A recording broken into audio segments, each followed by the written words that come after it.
Good evening, ladies and gentlemen. Good evening to the listening public, the beautiful people here in Nevis, those in St. Kitts, those who are in the wider Caribbean and tuned in. I know we have listeners from the U.S. Virgin Islands, from the British Virgin Islands, from Puerto Rico, from places like St. Martin, Anguilla, Montserrat, Staba, Seisha. All of these are different islands. Statia and Saba. Did I say Staba and Seisha? Statia and Saba, Antigua and everywhere else. Good evening to you. Good evening to our friends and family in the United States, Canada, those in the United Kingdom. My name is Mark Brantley, and welcome to another edition of On the Mark. I apologize from the outset. I have a bit of a flu, but I'm here because I think it's important to be here to spend this time with you. I start by saying how grateful I am to the Honorable Eric Evelyn, who hosted the show in my absence last week. And he was joined by the Honorable Spencer Brand and the Honorable Troy Liebert. Through the power of technology and the marvel of technology, I was all the way in the Middle East, and I was able to sit and watch some of the show, and I thought they did an excellent job. And so I want to commend all three of my colleagues, my brothers, for being here and for filling in and really taking the reins and doing such an excellent job. I thank the public for its continued interest in the show. For our listeners, I know that week after week for over 15 years you have been here with us for 2 hours of commercial free talk radio from 8 to 10 p.m. every Wednesday, and so we're truly grateful to you. And I'm happy that the show has reached to a point now where we have a built-in audience where people all around the world tune in, particularly Nevisians and Kittitians in the diaspora. So wherever you are, good evening to you and welcome to this edition of On the Mark. As I indicated, I traveled to the United Arab Emirates on the invitation of Henley and Partners, a global firm dealing with migration services, citizenship by investment, and related services. And I was able there to be on stage and to speak on, I think there was 4 different panels discussing a multiplicity of issues impacting the industry, issues in terms of where we see the industry going, what the future holds for migration. I thought it was a fascinating discussion, and it was good to be there. There were colleagues from Grenada, St. Lucia, Antigua, and certainly colleagues from all across the Middle East and Europe. And so we had a good discussion, and I thought it was a very useful exchange. I was happy to have been there, and of course to share that St. Kitts and Nevis continues to have the best program in the region. In fact, the most stringent due diligence procedures perhaps in the world, and that we have continued from strength to strength. We recognize that there are some challenges, but I'm certain that working together we can overcome those challenges. I made that trip because I was invited, naturally, but also because I thought it was important to have a voice, another voice out on the global stage, speaking to the importance of this program to us. And I say us meaning St. Kitts and Nevis. I think the public is well aware that I have been concerned over the years that the island of Nevis has not got its fair share from this program. But it is a work in progress. I have committed to working with the new Prime Minister, Prime Minister Drew, to achieve that which was promised and had not been delivered to the people of Nevis under the unity government, and that working together we can achieve an accord, an understanding to really bring this country closer together and to ensure that all the people of the country benefit from what is available in the country. When bad comes, all of us will suffer together, and so when good comes, all of us should benefit together. I have therefore taken a different path to many who are out there seeking to destroy the program. And I say that because that is what they're doing. All this negativity, parroting a narrative that is being given to us from Europe and elsewhere, and trying to paint these programs as bad and St. Kitts and Nevis somehow is failing. And the argument seems to be that the new Prime Minister, Dr. Drew, has in 12-14 months of being in office destroyed the program. I think all of us who are sensible would know better. And as I traveled and as I sat in the various meeting rooms and boardrooms in Dubai and I engaged, I recognize that there are problems, to be certain, but a lot of those problems stem from a government of which I was a part. And I say so, and it's a theme that I will pick up when I get the opportunity to speak in the National Assembly. Because service provider after service provider, expert after expert that I engage with, all trace the difficulties that our program is having back to this jail project that was approved and signed off on by Timothy Harris, Prime Minister Timothy Harris, as he then was. And so sometimes I hear all the sound and fury. And I said, you know what, why don't all of us take a step back And I'm not here tonight trying to absolve myself, because I was a part of the government that approved the jail, albeit I didn't know anything about the jail. And I was as shocked as members of the public, because as I have explained to the public, it appears that there were a few cabinets in the unity administration. There was an inner cabinet, those who were on the inside knowing what was going on, and then a couple of us out in the yard. Well, I was out in the yard. That's okay, because at the end of the day, I said enough was enough, and we are now where we are. And so that is life. But I make the point that that jail project appears to be the basic touchstone for a lot of the difficulties that we're now experiencing. I'm not going to get into too much more tonight, but I learned quite a bit when I was there of some of the things that were going on in relation to that particular project, and how the government then at the highest levels allowed massive underselling of the CBI program. The passports were being sold like sugar cake. I wouldn't even say black pudding, because black pudding more expensive than sugar cake. It was giving developers 4,000 and 5,000 units to sell. And the reason they were giving them so many units is because they knew that these people were not selling the units at the legal and lawfully provided for price. That's what was going on. So a project that should get 500 units to be sold at 250,000 US dollars, I'm just drawing a reference, that project ended up asking for 5,000 and 6,000 units, because they know they're only selling them for $5,000 and $6,000. That is really what happened, and that is what led to the problems. And the attitude of the then government was, we don't care. We don't care how much they're being sold for, because the government getting the same due diligence fees and the same registration fees, so the government is getting its pound of flesh, so we don't care. And in fact, it was said in the cabinet that these matters of underselling are private between vendor and purchaser. That is what was said. I'll get into who said it, but that is what was said. These are private matters between vendor and purchaser. And I remember, because I kept challenging it, and I asked the question, so are you saying to me therefore that if a man decided he will sell cocaine in the privacy of his bedroom, that is a private matter and the police can't intervene? And I was told, oh, that's different. How it is different, I don't know, because the law was very clear. This is the price, this is the level of investment.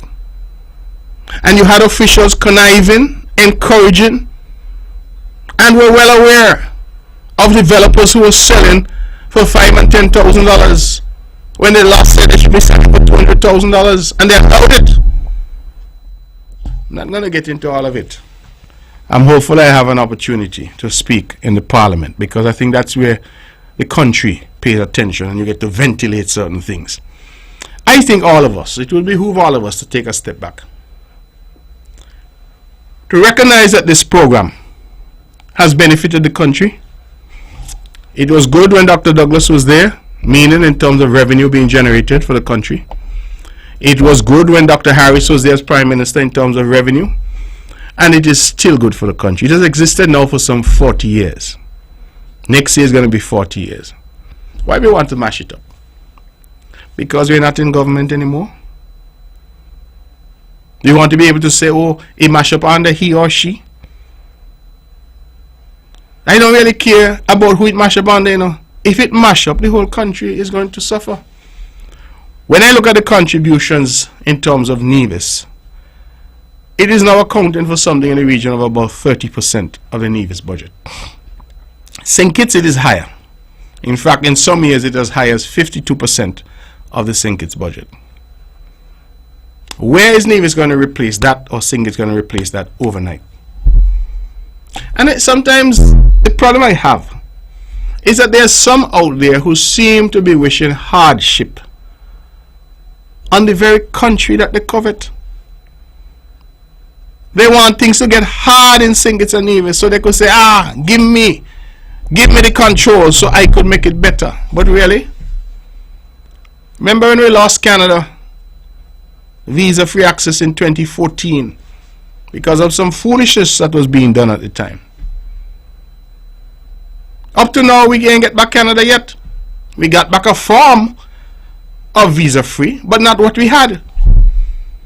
And this is nearly 10 years later. You can't expect that you're going to mash it up today, and if by some miracle you get into government tomorrow, that you can fix it because you have a magic wand. That's how the thing works, you know. I use the example all the time. I'm going to use it again tonight because one gentleman who used to advise me, he said, politics. When I was in opposition, I used to be here on this radio station. And I never offered a criticism of the NRP unless I tried to offer a solution. I would say to them, oh, this decision is a bad decision. I would have done it this way. You take it or you leave it. But I think part of the role of opposition is to provide an alternative.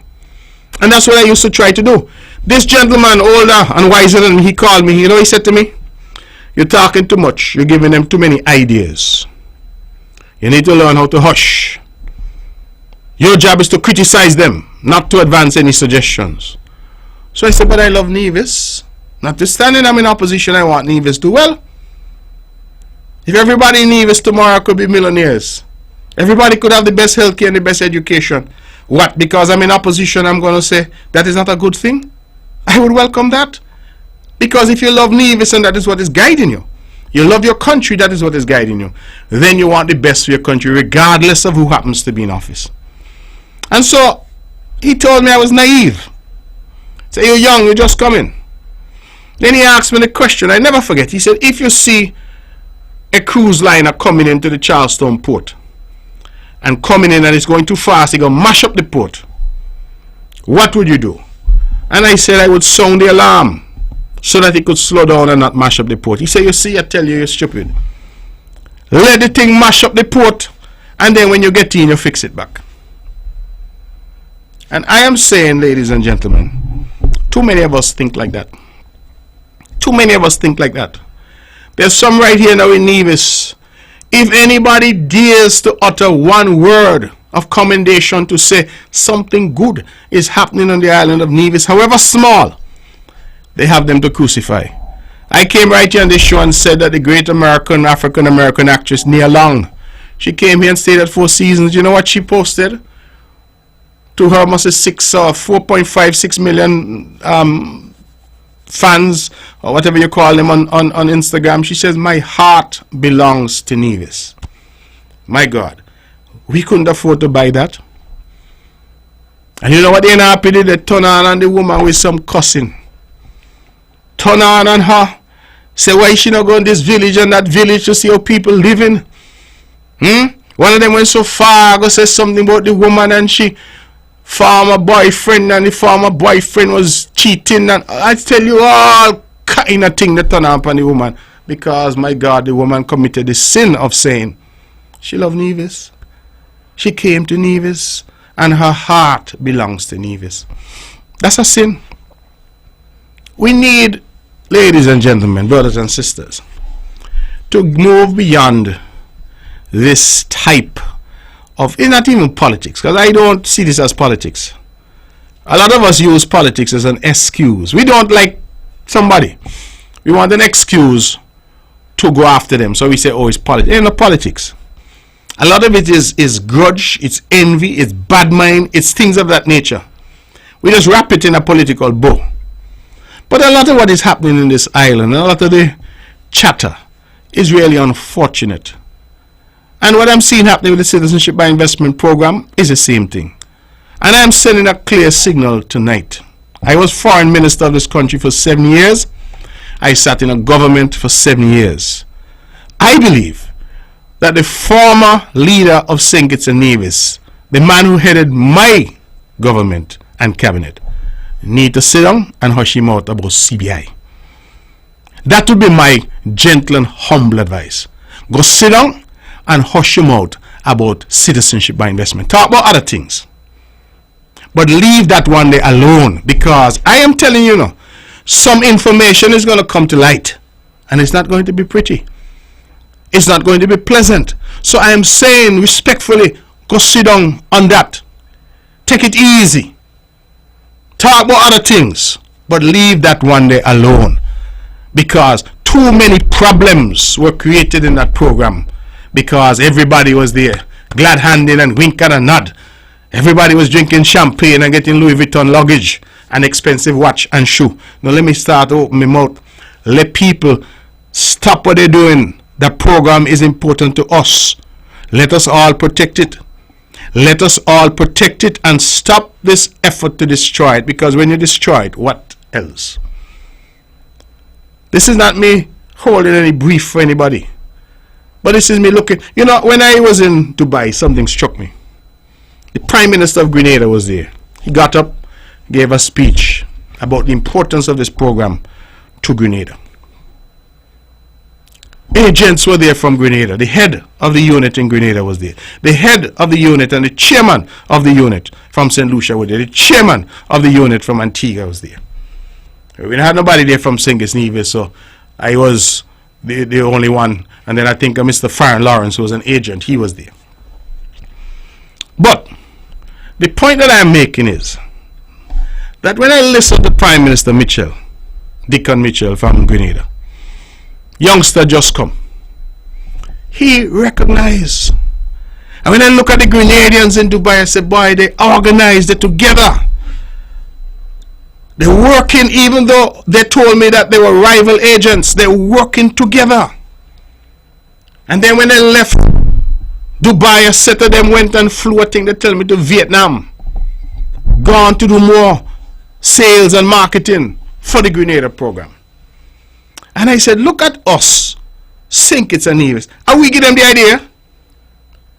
Is we create this thing, you know. St. Kitts and Nevis is who created, and the point was made in Dubai at that conference, not by me, but I was able to reinforce it, that we gave the world this idea, and here we are, for political reasons, trying to kill the idea that we give the world.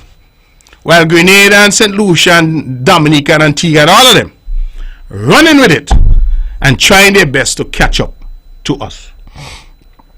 Tell me how that could make sense. Anyway, enough of CBI. The meetings went well, and I believe that I tried my best to speak to the realities in St. Kitts and Nevis and what we're doing. There is some work that needs to be done to make this program viable, or as viable as it needs to be. But I believe that all of us need to put our shoulders to the wheel and work together, because whoever in government in St. Kitts and Nevis tomorrow will need this program or something like it in order to assist us to achieve our sustainable development goals. It was this program that allowed us to weather the ravages and the savagery of COVID-19. It is this program that allowed things like the roofing program, people get the roof fixed and all that. This program allowed the peace program, the STEP program, the PAP program. Money flowing in from this program has allowed a lot of things. And if you hear Nivision, who has complained that we have not got our fair share, prepare to stand up to defend this program, you must know that I see it nationally as far too important for us to seek to destroy. As I said, I have a whole section. I hope the Prime Minister talk for 10 hours during the budget, because I'm going to need at least a day and a half to say the things I want to say. But my warning tonight, all of you who know I got Cocoa son, rain a come. Rain a come, and I beg you, please, no got no more press conference talking about citizenship by investment, because you all did more to damage that program than anybody else. And I say that with no water in my mouth, because that is factual. I will have more to say on that in due course. Now, let me move forward. The Prime Minister has left the Federation, and he has led a delegation to Saudi Arabia. It is part of a CARICOM delegation. I'm told they flew to Antigua, and from there, the Saudis would have sent transportation to fly them directly to Saudi Arabia. I want to say thank you publicly, because the Prime Minister called and asked me to nominate somebody to the delegation. And so our prominent secretary, Wakely Daniel, is part of that delegation. That is unusual and unprecedented, and so I appreciate being included, Nevis being included. And we have a few projects. that will be put before the Saudi government for possible funding. So we are grateful for that. I am not sure when the delegation returns, but as I understand it, it is a meeting between CARICOM and Saudi Arabia. We know Saudi Arabia is vying to host the Expo. I think that is Expo 2030, if memory serves. And so it is an opportune time to engage with them. It's a very wealthy country, to see what can be done. I am pleased that it was during my tenure as foreign minister that we formalized diplomatic relations with the Kingdom of Saudi Arabia. When I pursued this particular path on behalf of the country, of pursuing diplomatic relations and pursuing visa-free arrangements with various countries around the world, I know sometimes when we made the announcements, people sort of, poo-pooed and say, choopiness, so nobody wants to go them place there. I hope that as we build out our diplomacy and as the sophistication of what we do is enhanced, that our people will start to realize the vision and that we're on a particular path. It is the formalization of diplomatic relations with Saudi Arabia then that has allowed us to convene. I realize that Saudi has now accredited an ambassador here. They have come, they have visited, and look at we are now in Saudi Arabia. So I think that we must recognize that these are long-term efforts in terms of diplomacy. As I mentioned, long-term efforts in terms of diplomacy, let me take a moment to congratulate Elsa Wilkin and Brister, who's our Minister Counselor at the High Commission, our High Commission in London, because I got word today that she was selected as the Caribbean Consul of the Year. And I thought that that was pretty impressive. She was also one of, I think, 5 or 6 nominees for Consul of the Year overall. But I gather that someone else would have won that accolade. But she, among all those from the Caribbean, was selected as #1 in the Caribbean. In London, #1 for the Caribbean. So Consul of the Year for the Caribbean, Mrs. Elsa Wilkin and Brister. I think you should take a bow. It's late now. I'm sure you're not listening. But congratulations to you. And, I want to say this because I say it all the time and I think it's important. When I became foreign minister, there were no divisions involved in any significant way in the Foreign Service. I became foreign minister in 2015. So it means that from 1983 to 2015, which by my tally I think is 32 years, that the country that is St. Kitts and Nevis excluded the people of Nevis from our diplomacy. Why? I can't tell you. I really can't tell you. In fact, when I became foreign minister, the only person that was there, well, let me not say that, there were 2. One, Miss Tuvia France, and another, Miss Farrell of blessed memory. Those were the 2 who were there all those years. And I said, no, we have to open it up to everybody. What we should be looking for is not where somebody born, which island they're from, but who is the most competent. And I am so pleased that people like Elsa were recruited by me. She was in Dubai initially, now she's in London. And see, today she is Caribbean Consul of the Year in London. You know what kind of accolade that is? For you to be selected from everybody, Tutmun Samambagai, and you're selected and pulled out. You're the best. A little girl from over there in St. James, Wynwood. I like to tease and tell her she come from Goat Hole, but she tell me she not from Goat Hole. She from a little up the road from Goat Hole in St. James. Who would have thought that this young woman, little girl over there from St. James, walking to and from school, would have emerged to be on the international scene in that way and getting accolades in that way? You see, it goes back, ladies and gentlemen, to when you have leadership that believes in our people. Leadership that says, let us give our people a chance and let them shine. And that is an example. because divisions had been locked out.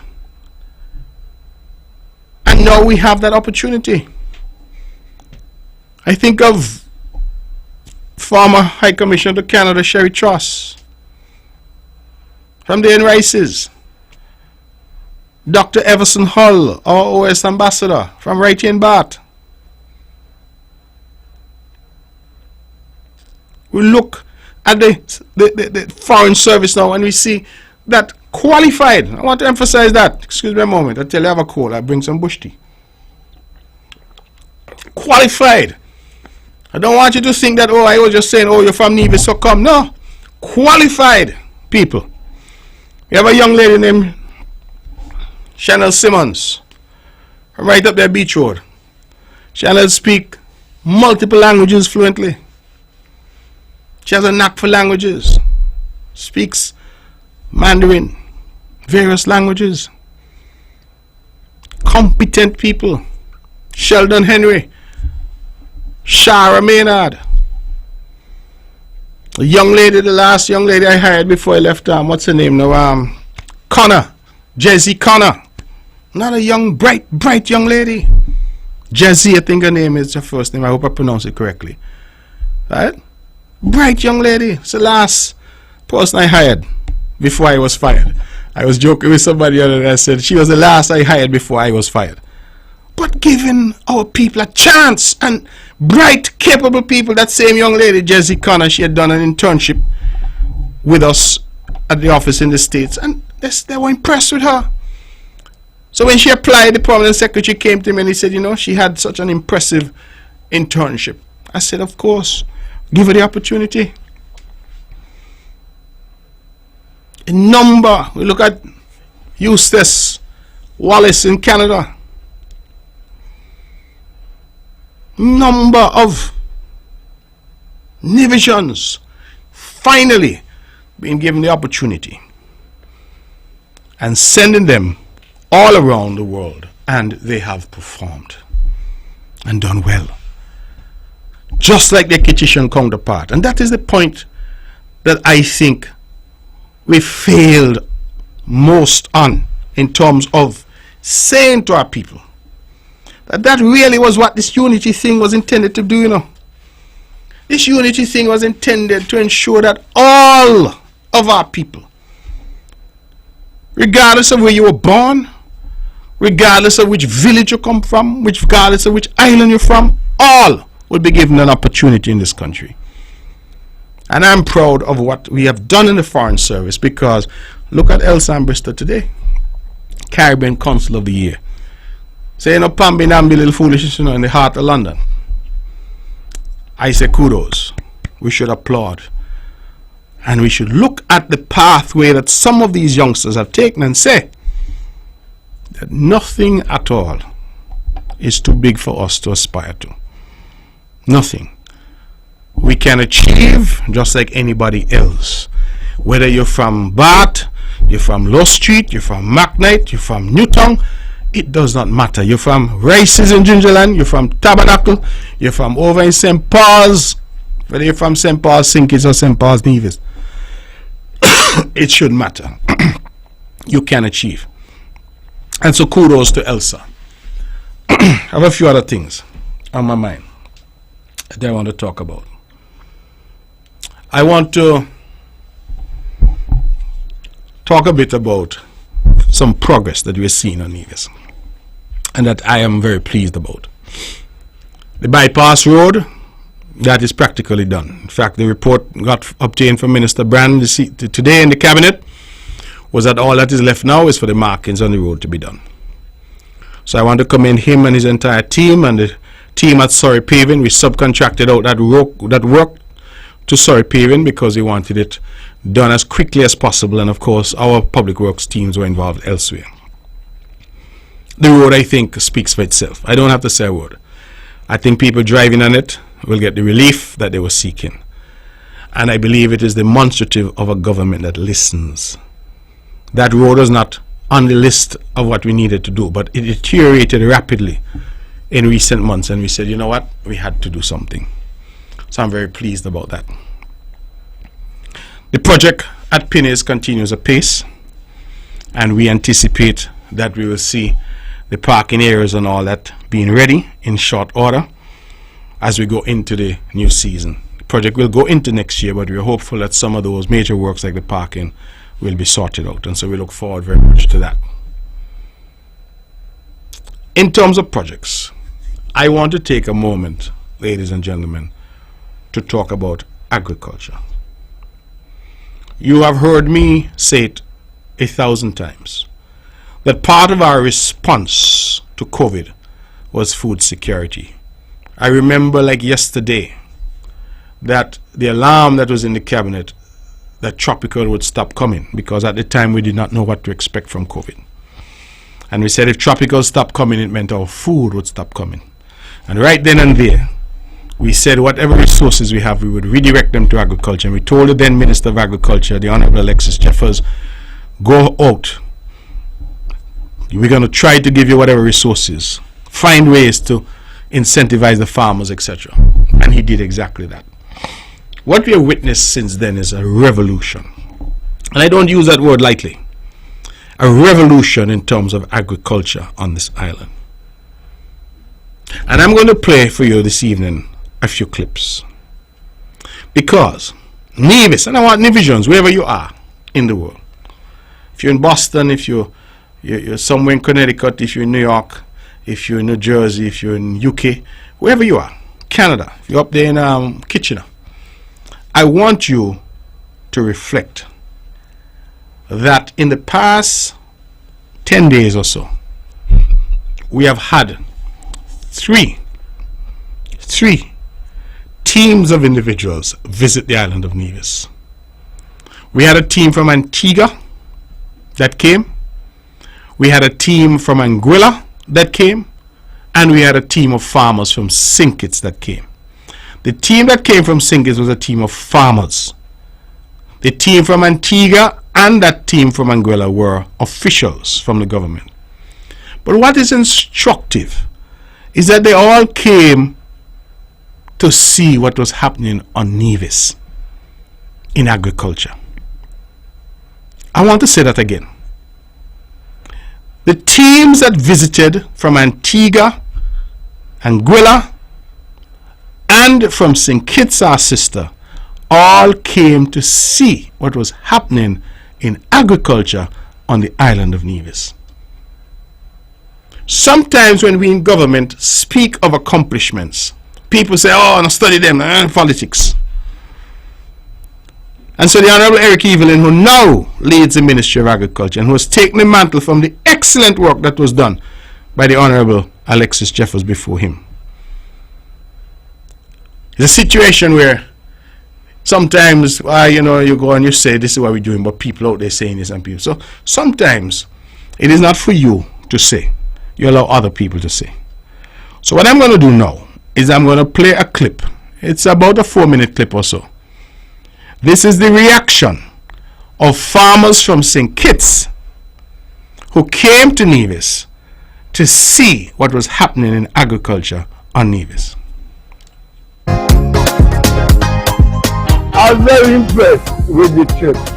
Yeah. It shows that the administration in Nevis is investing in food security. I learned a lot. For one thing, to make me realize the importance of water on the farms.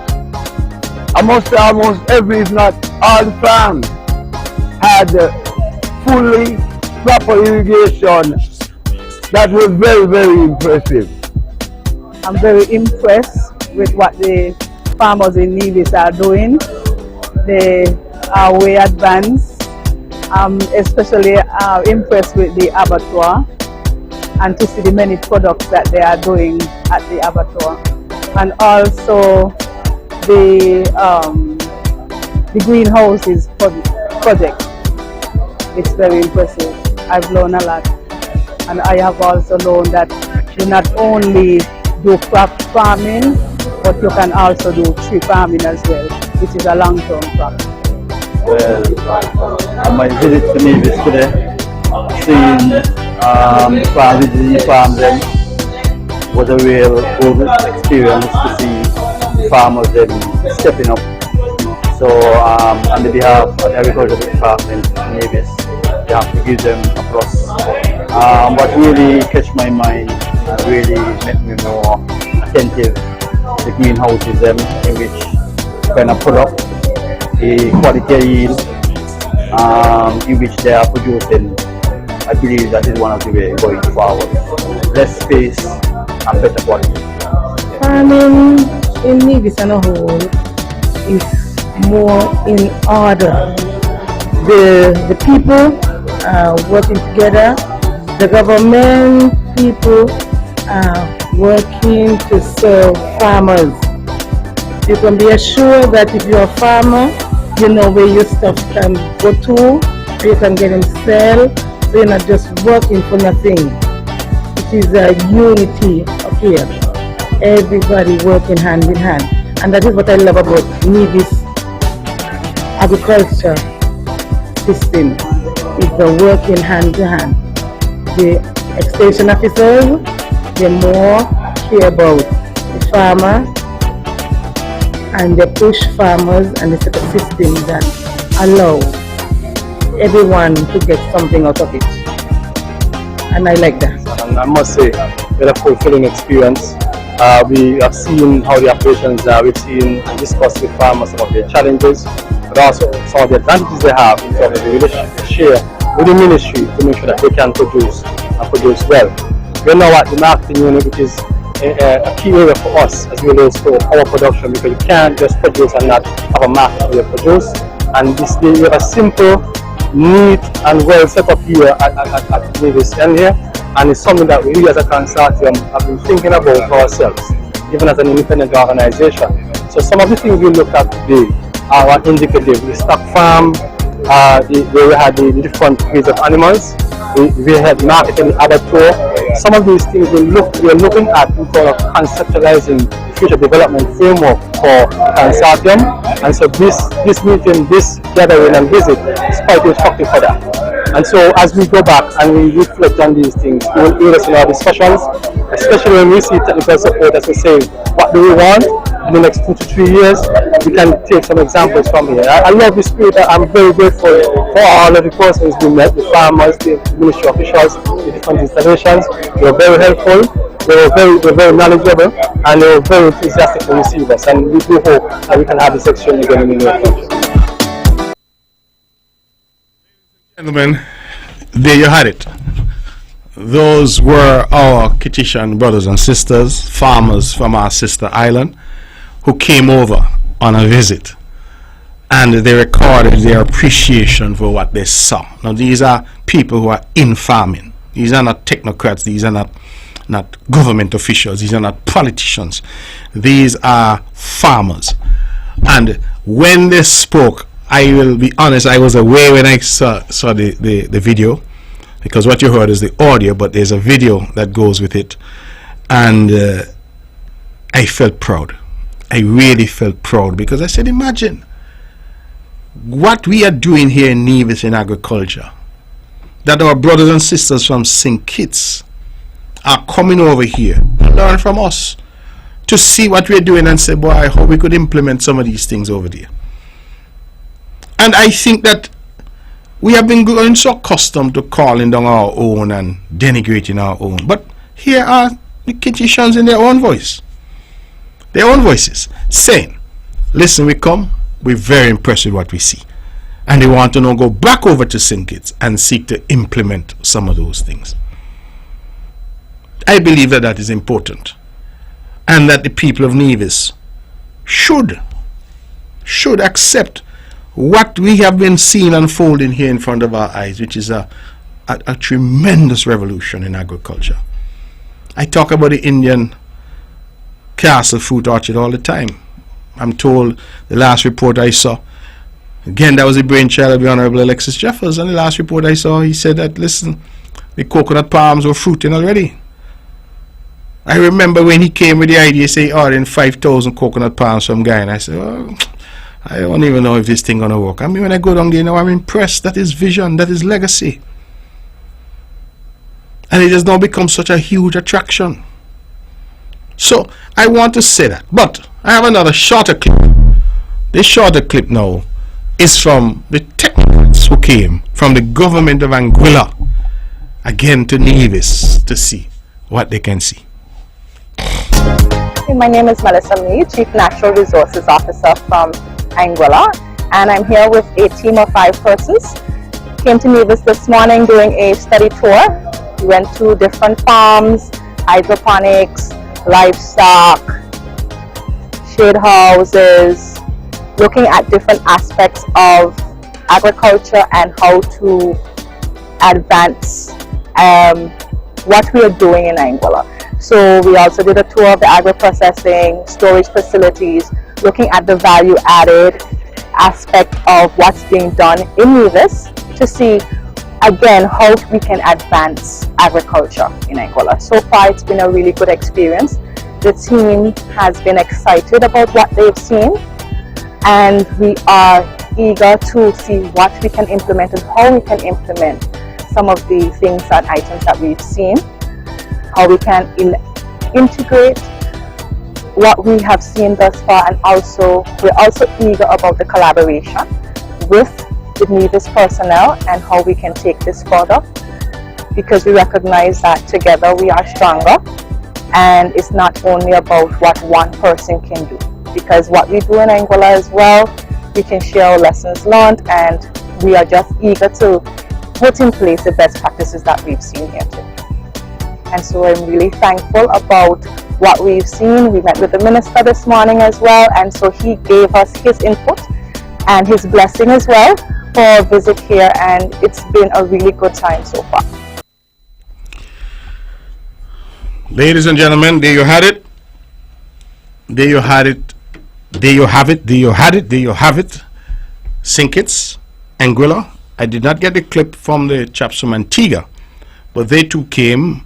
They wanted to know how we were handling the monkey situation, because they say that Antigua is developing a monkey problem as well. I don't know where the monkeys they have come from, but they develop a monkey problem, so they are looking to Nevis for some guidance as well as to how that can be handled. So I just say, imagine that in the sub-region we are becoming the model.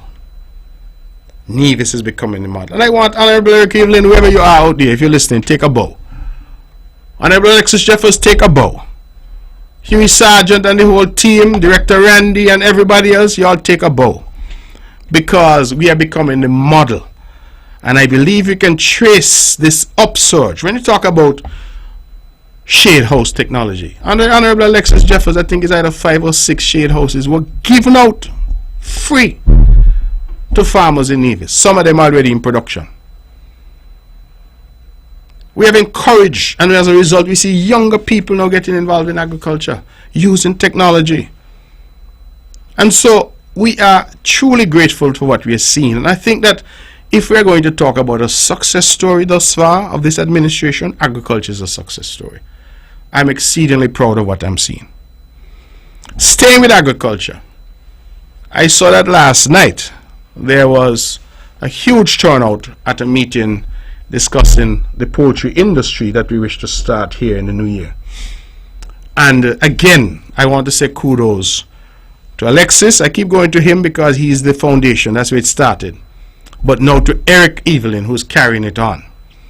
Why I say that is because we had this idea. We already purchased the slaughter equipment and all that. Already identified where we're going to put the slaughterhouse, the facility, the processing facility. Let me use proper language.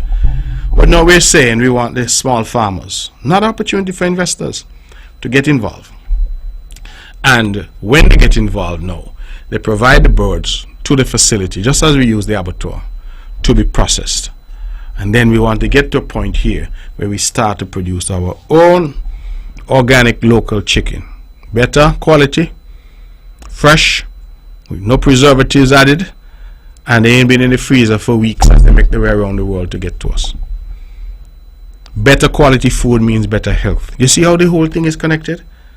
More food, better quality food, better health. Better development of our children because they're eating healthier, they're eating a better quality food. Because a lot of stuff we get down here is 5th and 6th rate. They send the best quality to North America and UK and Europe and thing, and then what is left is what we get. So we're now going to grow our own. And the way that we're going about it is so methodical. We're working to a plan.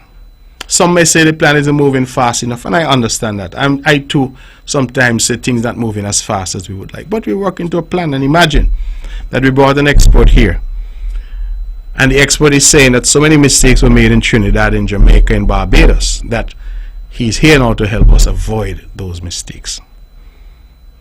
You're going to set this thing up.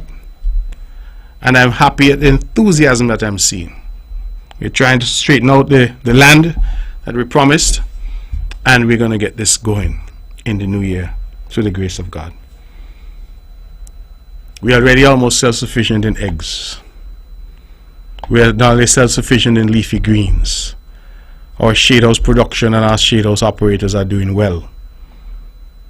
We are now moving into poultry in terms of meat. And as we know, we eat more chicken in Nevis than fish. So that is a phenomenon that we need to cash in on. And I want our people now to start to see these as avenues for investment. That there is money to be made in agriculture, and people can invest and see agriculture as a viable business. So I'm very proud, ladies and gentlemen. If you're hearing my voice, it's because I am. I think this is one of the success stories. And I'm very, very pleased that we are at this stage. And I thank the Lord and ask Him to continue to bless us and bless the efforts and bless the hands, the workers who are out there producing food to feed Nevis and feed St. Kitts and Nevis. There was a time in our history when Nevis was the breadbasket of the whole country. One of the reasons they say that so many of our Nivision brothers and sisters died on Christina is because so many had gone over to St. Kitts to sell. Because we used to go over ton hand, they used to call them, and sell. We can be the bread basket again. And I am very pleased at the reaction that we had from farmers in St. Kitts and from technical teams from Antigua and Anguilla who come to see what little Nevis is doing and are well pleased with what they're seeing. Sometimes it takes people from outside to come in to tell us that we're doing something good. Because when we in the inside say something good is happening, they start to chups them out. So hopefully you will listen to our brothers and sisters from the region who are highlighting Nevis. That is the model that they want to use. Hear the lady say, we see best practices, we want to go back to Anguilla to implement those in Anguilla. Imagine that. Imagine that.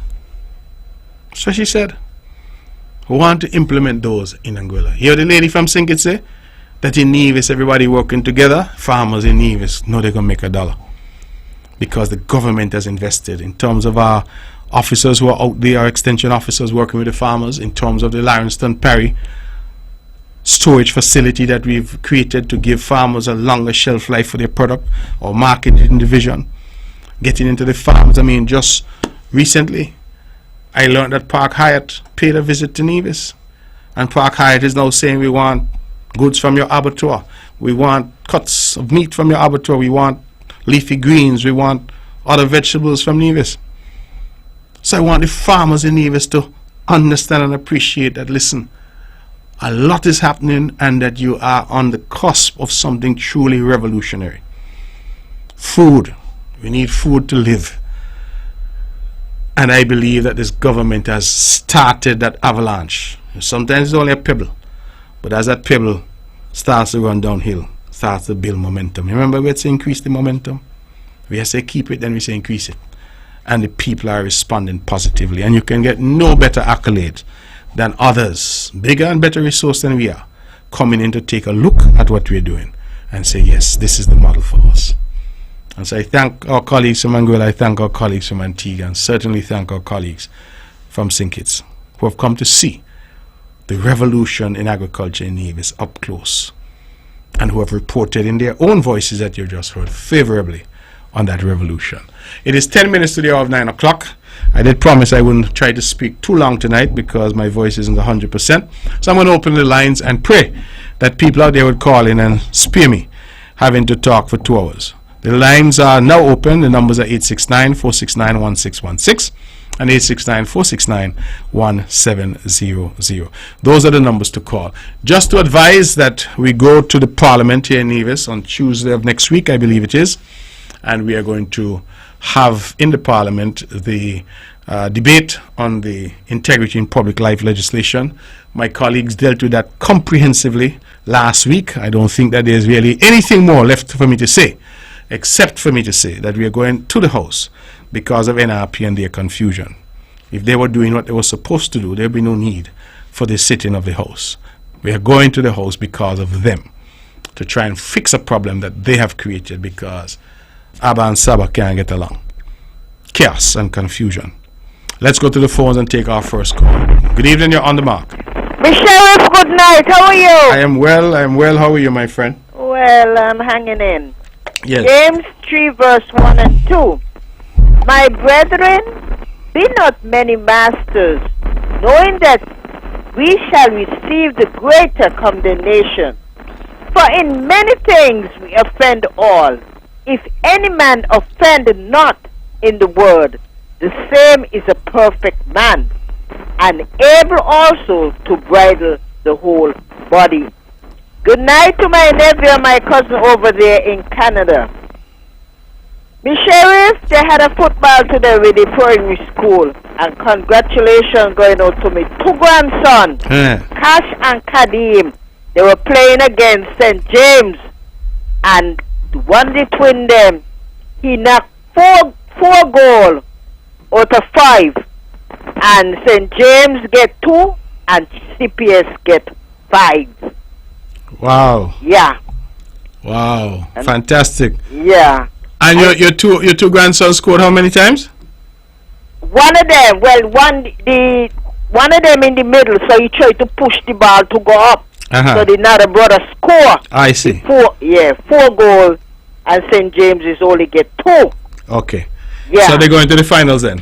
Yes, them and St. Thomas's. So wow, that's going to be a big match. Saturday, that's going to be a good one. That's going to be a big match. I still love you, and take care, so drink a lot of water. Okay, thank you, my dear. Okay, have a good night. Love you too, and thanks for the scripture. All right. Bye. And congratulations to all the teams, but certainly to the Charleston Primary School, who are powerhouses in sport here on the island of Nevis. They're clearly going to the finals, and I'm just heard that St. Thomas's Primary, another powerhouse in sport, is going to the finals as well. Let's go back to the phones. Good evening, you're on the mark.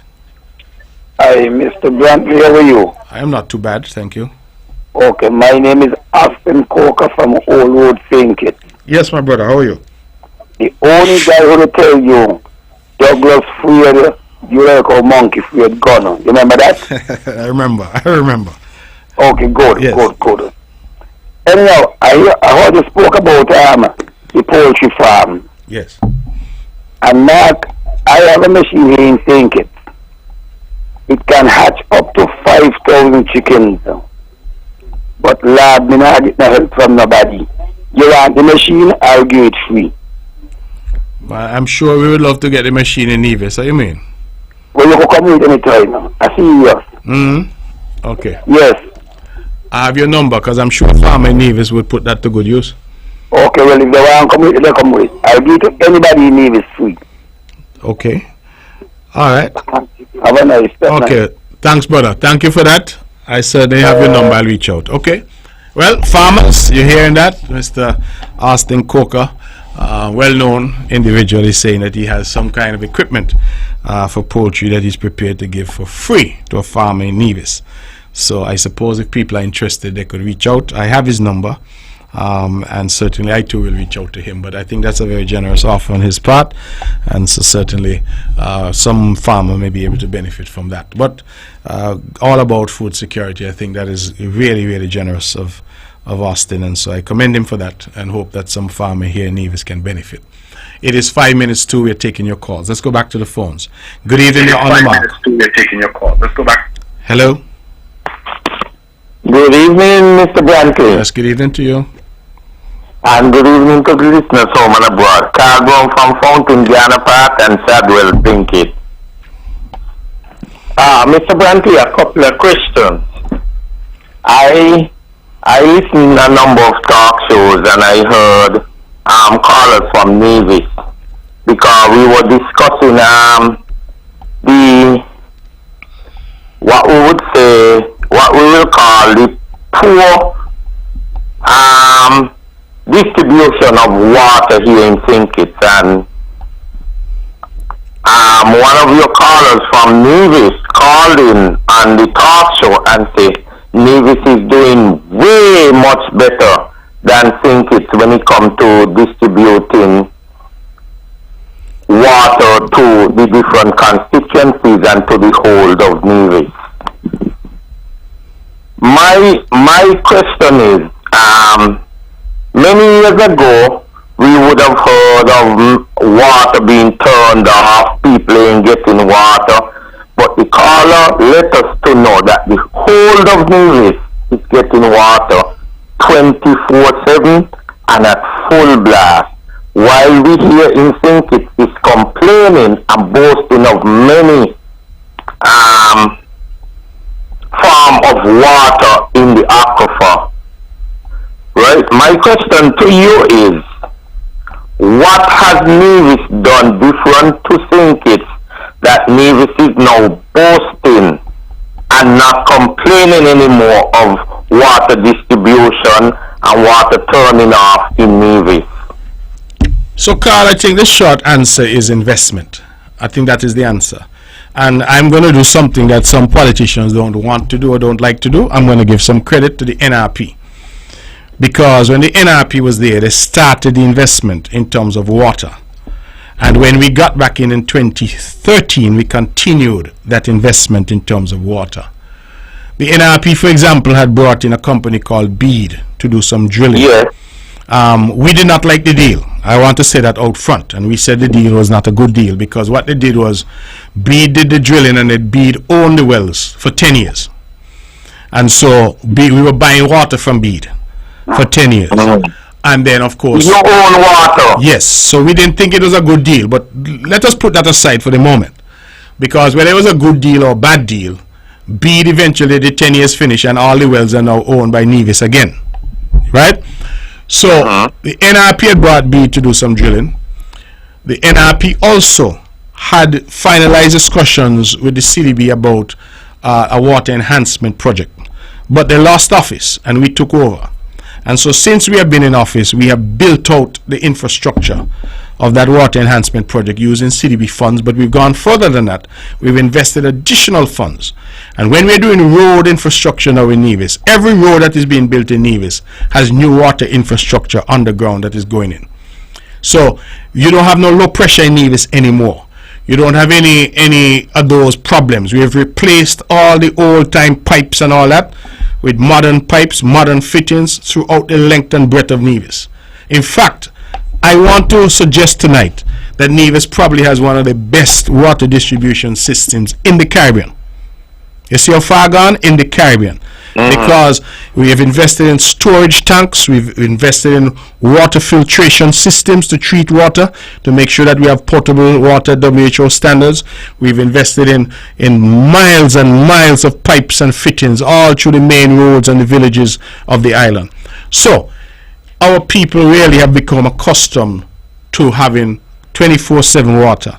That is why a couple of months ago, when we were having some issues, that there was such a huge outcry in Nevis, because we were having what they call load shedding water. You know, we shut off the water at different points to allow the tanks to fill up, and the public went crazy over that. And I remember talking to a good friend in St. Kitts, and he said, boy, he don't understand, because he lives in a particular area, and he said for the past few years, once you get to a certain time in the evening, the water goes off. That has become pretty standard. But that's a norm in a number of right. So he was saying that, but people over here were very, very upset, because we have grown accustomed to it. And I think it is really successive governments investing, seeing the importance of water. In fact, we have just sent out bids, invitation for bids, for tenders, forgive me, to 5 companies, asking them to tender on drilling an additional number of wells. I think we want to drill either 3 or 5 wells. I don't have the details. But we have already done that, and we hope that early in the new year we'll be drilling again for additional water. We also are going to see shortly the construction of the desalination plant, a small desal plant. When I was foreign minister, I negotiated for 2, one for St. Kitts and one for Nevis, and those are being paid for by the United Arab Emirates. So we expect to have those on stream next year as well. So all in all, we have invested over the years in water in Nevis. Where we may not have had the resources, we have borrowed, we have begged sometimes, but we have invested. And if you come to Nevis, Mr. Brown, I think you will see very quietly that Nevis has an excellent water system. Nevis has an excellent electricity system. Nevis has an excellent road network. And all of that has been built out quite methodically over the years. And so when sometimes I hear people say, oh, this ain't happening, and that ain't happening. I hope Happy is listening. Well, if they're listening or not, I'm not saying anything that is not true. Right? I believe that where any government has done something useful, you say it is useful. As I said to you, the B deal we thought was not a good deal, but nevertheless, the B deal brought more water to Nevis. And after, well, I wouldn't say it worked out well, but at the end of 10 years, we got back the wells. And so, on that basis, we now have those wells which belong to us. Yeah? So, I think we need to just look at it, and I think what I'm seeing in St. Kitts now is finally some investment is being made in water. Right? One of the observations, Carl, that was made by the farmers that came over from St. Kitts, for example, and I had to ask because I did not know this. I listened that very well. You know that most of the farmers, well, not most, all the farms in Nevis have irrigation systems. They have water at the farm. And I didn't realize that a lot of farms in St. Kitts don't. I didn't realize a lot of farms in St. Kitts don't have irrigation. They depend on rain. That's a major problem in St. Kitts. Yeah. Well, I did not know that. So when somebody commented, one of the farmers commented that they saw the importance of water and irrigation, because the farms here in Nevis, and during COVID, we gave farmers in Nevis water for free. Right? So, a lot of people say, oh, what you do with the money and what you think. I mean, the money in Nevis has been invested in long-term sustainability for the island.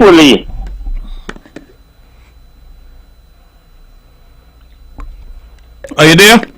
Yes, I'm right here. Yeah. Say, the money that they keep asking about since way back in Unity time, when Dr. Timothy Harris used to ask Mark what he do with the money. Mm-hmm. The money has been used wisely and usefully. When he was asking me what I'm doing with my money, yes, which was only the crumbs, I was investing in water, I was investing in electricity.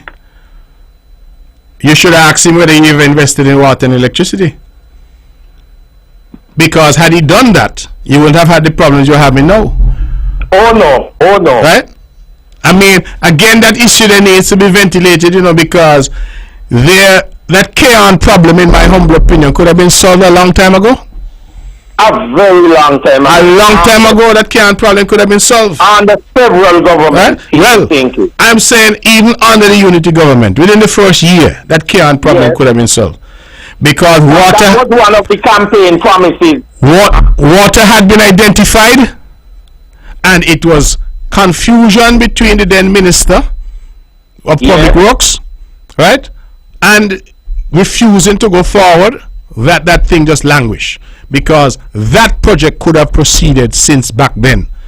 So it is only if you realize when in 2020, when we got a second term as unity, but this stumbling block minister lose and was out, that the Cairn water thing got some attention from Sean Richards. That's when it started, but we had already lost, 5 years? You understand? Mm-hmm. And that was the problem. I mean, I used to be there sitting down Sunday, and I said, well, I come from Nevis, so, and as I said, I used to be out in the yard, not in the cabinet.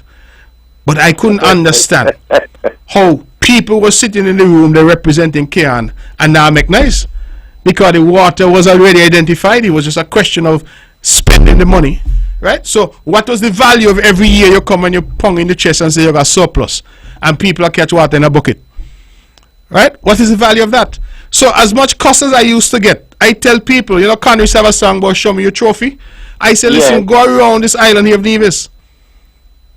Look at the roads, look at the water system, look at the electricity system. Look at it and realize how far we have come. That is why we can now have people visiting from Antigua and Anguilla and even from our sister St. Kitts to say, why we need to look and see what you all doing over here. Don't forget to tell them about the lavish, wonderful housing projects. Well, housing has been one of our success stories here. We don't say a lot about it, but really and truly, yes, it is one of the success stories, right? So there's a lot that I think we can be proud of. And it is not that there's any competition, but sometimes when I hear the criticisms that come against Nevis, oh, right, y'all this and y'all that, and I look at it and I smile because I said, while I was being criticized, I was investing in the long-term future and sustainability of this island. That's where our money went in Nevis. Water, electricity, roads, agriculture, food security. That's where we were investing. Housing for our people. I mean, I talk about no jokey housing. Quality housing. Quality. Quality housing. You look at the neighborhoods. That's a lavish housing project. So I am comfortable in terms of what is on the ground and what the quality of life that we brought to our people. So that is why I said when a couple of months ago we didn't have water for a few days, our people went crazy over here because they're not accustomed to it. They're not accustomed to it. Our people are accustomed to turn on the pipe 24 hours a day, 7 days a week, and have full flowing water. And we are trying our very best to guarantee that by drilling and finding more water. Our storage is in top shape. Our distribution is in top shape.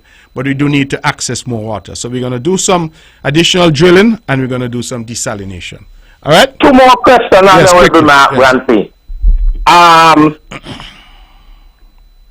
We claim we are moving away from fossil fluid and we are moving to renewable energy now.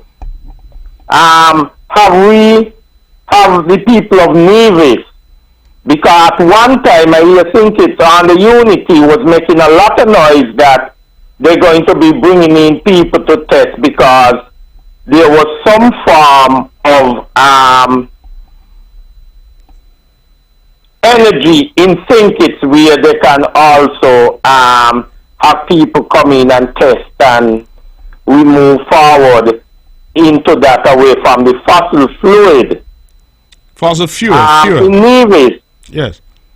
Seeing that we are moving closer over the years, we are moving closer to a new energy of electricity now. After all of these,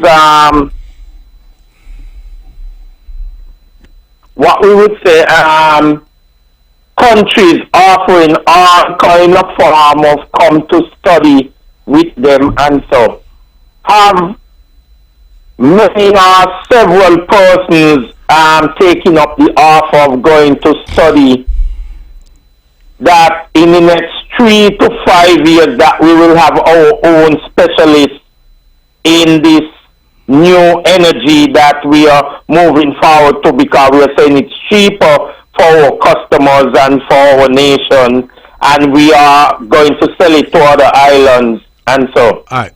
You have another question, Carl, because some other people are lined up trying to get in. What's the last question? There's a big talk, song and dance here in St. Kitts about double salary, and they are pushing the Prime Minister about that. Have you considered of paying the local civil servants in Nevis a double salary? Okay. And then I would say, as I've been telling them in St. Kitts here, that double salary does not pay fairly, but pay $2,000 across the board, if that is possible, with your normal salary, and save the country millions of dollars. Okay. All right. You'll have to leave it there. We have somebody else holding. Let me take this other call. Let me hold it for a little while. Good evening. You're on the mark. Hello, caller. The caller left. Okay, caller, I'm sorry about that. I was trying to to accommodate you, please call back in 469-1616 and 469-1700. Let's take the call then. Good evening, you're on the mark. Colonel, greetings and love. Yes, good evening to you. Blessed night to your boy up in me. How are you going? I'm good, thank you. Thankful for life. And good night to your listeners via radio and internet.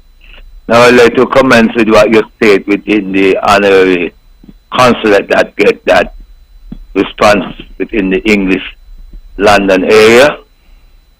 I would like to send out better love and respect to an accomplishment, and may the love of the Almighty protect and keep us safe. I make a reference on something you state pertaining to the chip that is made by the Prime Minister of St. Kitts and Nevis and other delegation of the CARICOM representative, alongside with what you state that he asked you for a representative from a counterpart of Nevis to be there. So you say you send your permanent secretary. Is that right? Yes. Yes. Okay. Well, one thing I'm looking at in your quote or you're stating on with the Saudi Arabia movement, we have to be mindful still, even though they have lavish wealth, but they have an insult of our human rights context when it comes to people. Remember, they use the tenets of the religious aspects on them. So we gotta be mindful to on that level too, as human beings on here. Because when the details are with concern, we have seen a lot of violations being happening to a lot of these of countries we are applying to wealth, as we say, we look in investment. So me are putting this here to you as a premier, as being a member of the parliament in things and Nevis too, and to the Prime Minister. You have to be mindful who are you dealing with these concepts, even though they say they have some economical wealth, because they are disastrous to human rights. You have a blessed night. All right. Well, thank you very much for that. And I hear your point very well. And Saudi Arabia has had complaints about its human rights record. The truth is, though, caller, sometimes when we reflect on the world, who would we do business with? United States, they have their own issues of human rights and human rights abuses. Canada, they have their own issues. Who really? The United Kingdom benefited so much from slavery. Much of Europe. Who would we look to in terms of doing business as having the proper record and the morality that we would want to engage with? So I hear the point. I'm not suggesting that it be minimized. But for a small country trying to make its way in the world, we are constantly being asked to find new friends. And it doesn't mean that because you and I form an alliance that I agree or I condone everything that you do. You know, I grew up in Brownhill in Nevis, and they used to say the most weed in Nevis smoke in Brownhill, but I've never once in my life smoked weed. That doesn't mean that I have a problem with it or that I shun my brothers who use it, but I have never used it. It's just something that, you know, I never did. So my brother who I grew up with, who smoke, or what I going to tell him? Or I can't associate with you because you burn a spliff. I'm not trying to trivialize, because I know the human rights debate is a much more serious thing than the example I've used, but I'm just saying that in life sometimes you try for alliances for different reasons. So your alliance may be about economic advancement. Your alliance may be about defense. It may be about in some cases that you share the same sentiments. But what I find, Carl, and I think we must be cognizant of this, a lot of times the countries that are preaching to us about we should be beware, we shouldn't have any dealings with this country and that country and the other country. When you look past the headlines, you realize that a lot of these countries have deep engagements, business and otherwise, with these very countries. Deep engagements.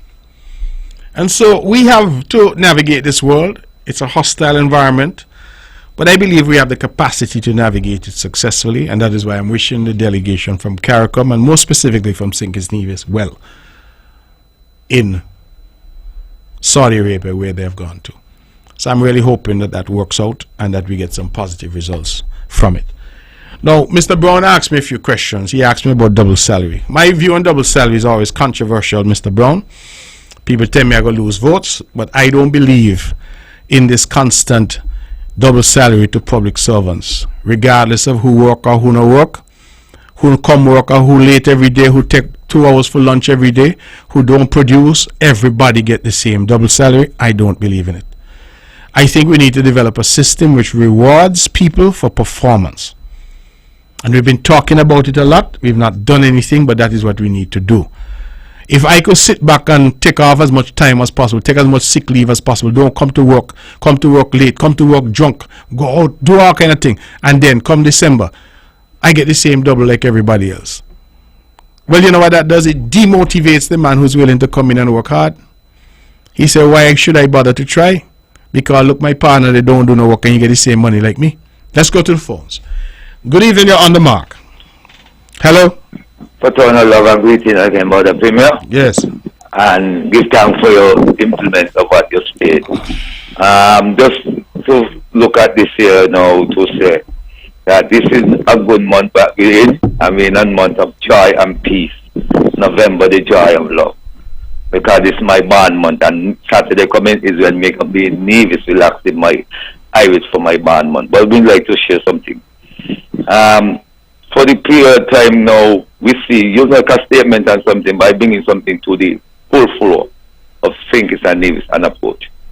We have realized this administration that called the Labour administration have indicated that they have set up a licensing authority. And I've been in key because you're a member of that sitting parliament that was within that formation that led by the statement of the Prime Minister.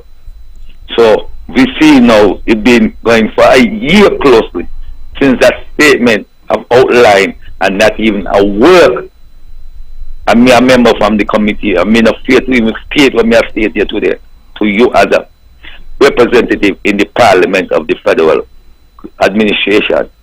We would like to say to you, from Ras Aya, my name is, and my right name I will say it on the airway, Samande Latunji Naskala Reed, is saying to you as the Premier and a member of Parliament, this is sickening to see that we have set out to look at a work going forward, and up to now that even a general office have set up to confine for the work to move forward for that body. Not even a meeting have been confined to meet as a body still. So may I ask you to, when this sitting that is led by this administration this Monday, there should be a risk count in asking a statement to the Prime Minister. What are these moments with this movement of this legislative that you state within the act of this commission that you established to be? That is what I would like you to put forward to him. Right. Because we know we can't go to the statement of that in the parliament, because I kind of think that I is bringing on to our people. It's shameless. But this thanks, my brethren. Have a perfect night. Yeah? All right, thank you very much. Let's stick with the phones and take some more calls. Good evening, you're on the mark. Hello? Good evening, Mr. Premier. Yes, good evening, you're on the mark. How are you doing, sir? I'm good, how are you? I am doing pretty good. Yes. I'm happy to see that you're getting much better with the flu. Yeah, it's coming along. I'm drinking some spice tea my wife gave me, and everything from her is spice. So Lovely. yes. Listen, Mr. Premier, I just wanted to thank you for the commendation that you would have given to the agriculture industry and to the Ministry and the Department of Agriculture. I think it's well deserved. And I just wanted to endorse all of what you would have said regarding the agriculture industry here on the island of Nevis and the places we are going. And I want to join with you in really commending our farmers as well as all of our technicians in the department and the Ministry of Agriculture for really shining and doing an outstanding job. And of course, Mr. Premier, the point has to be made, because one or two persons would have asked me, the point has to be made that these delegations that have come to Nevis, they came off of their own steam. We did not invite anybody to come. No, we did not invite anybody to come. They came off of their own steam. And the fact that they would have come off their own steam says to us, says loudly that Nevis is on the radar where agriculture is concerned, and people are looking at us. They are looking at us favorably based on what we are doing here on Nevis. And we were, of course, very happy to welcome them. And because, as I said, we are always willing to share what we are doing here on Nevis. We think that we have done some good things. We're doing some excellent things in agriculture. And we are always very happy to welcome our brothers and sisters from our neighboring islands to come. And I'm really happy that when they come, they are so impressed with what they are seeing. Mm-hmm. I want here to publicly commend my permanent secretary, Mr. Huey Sargent, because those little videos that were put together by him. Mm-hmm. It was his initiative to put those little videos together. And those videos have really worked wonders. I mean, persons have been very impressed with them, and we are able to share them with the delegations from the different islands and so on. And so I want to publicly commend Mr. Sargent for doing an extraordinary job in putting them together, and putting them together in very, very quick time. Because last evening we had the poultry meeting, the training Mm-hmm. with the poultry farmers, and of course with the gentleman from Trinidad, and that meeting went quite late last night. And by this morning early, I already had a video from him where that was concerned, so I want to publicly commend him. And as I do that, I also want to take a little time to just give my condolences to him and his family on the loss of his dad. But truly, Mr. Premier, we are happy that people are looking at us in Nevis in terms of what we're doing. And I have to say as well that this is not the first time that Nevis is getting the attention of our neighbors in the region, because as far back as in the 1990s, when I was fresh in agriculture, we had this model called the Nevis model, that when we had regional, as far as Trinidad, when we had regional workshops and conferences, the Nevis model was spoken about. And so persons as far down as Trinidad were listening and watching what we were doing, the entire region. Mm-hmm. And I could recall many times that I've been to several workshops and conferences in different islands in the region. We would have presented this model, and persons from the region would have spoken about this model and presented it as well. And the model really had to do with the arrangement we had when the Four Seasons Resort came to Nevis, where we worked with the Four Seasons, looked at their demands, looked at what they wanted, decided what we can produce, how we can meet that demand. And so Nevis has always been a leader, a trendsetter in the region where agriculture is concerned. And I'm happy that we are getting back there, and persons are now coming again and looking at what we are doing. And they're going back to their respective islands and saying, well, listen, this is what we have seen in Nevis, and we think this is something that we can implement. So I want to say once again, thanks to all who have been involved, and we really were very delighted to have those persons here and looking at what we are doing in agriculture. I think, we are on an excellent path in agriculture, and I want to join with you in commending the former minister, Honorable Alexis Jeffers, commending the entire team at the Ministry and Department, commending all of the farmers, all of the stakeholders, and let us continue to do what we are doing. We are definitely onto something good. Food security and food sovereignty is the way to go, and we are onto something excellent, and we must continue to do that. And, Mr. Premier, as I was listening to the program, and I was listening to Carl from St. Kitts, and he was saying something about so many of the good things that are happening in Nevis, it brings me back to something that I was saying on the program last week. I mean, is there one Nevis, or is there a second Nevis that we don't know of, that is behind God's back, that some people are pretending that Nevis is like in the slums and in the doldrums? And when we see all these great things that are happening in agriculture, in housing, in water, in electricity, in roads, in infrastructure, and people are still saying that Nevis is not developed, nothing is happening in Nevis, and I continue to say the refrain, Mr. Premier, that I am convinced, I am fully convinced, I'm fully confident, and I want anyone to challenge me. I want anyone to challenge me that St. Kitts and Nevis does not have the highest standard of living in the region. I am convinced and confident that St. Kitts and Nevis has the highest standard of living in the region. And if we have the highest standard of living in the region, it must be that good things are happening in St. Kitts and Nevis. And I am really saddened when persons who are from Nevis, who pretend to love this island, who pretend to love the island. Pretend is right. Pretend. Because you hit the nail on the head tonight when you said a lot of it is bad mind. Because I'm convinced that is what it is. Because if you are here, Carl Brown is down in St. Kitts, and Carl could speak so glowingly about what is happening in Nevis. Those persons from Anguilla, from Antigua, could come here and speak so glowingly about what is happening on Nevis, because it's right there before everybody's eyes. It's nothing you can hide. You can't hide it under a bushel. What is happening in Nevis, everybody in Nevis can see. But even Stevie Wonder can see. Even Stevie Wonder can see. Precisely. If you can see and you can blatantly lie, it shows that you have absolutely no love for this island that you call home. And you should be ashamed of yourself. When people go on social media every day and call down this little island, you should be ashamed of yourself. You have no love for Nevis. None whatsoever. And you all should reconsider when you get on the air, when you get on social media and call down Nevis, when everybody else is praising Nevis. Everybody else is praising Nevis. For sure. I had two relatives here from England. Went back to Antigua yesterday.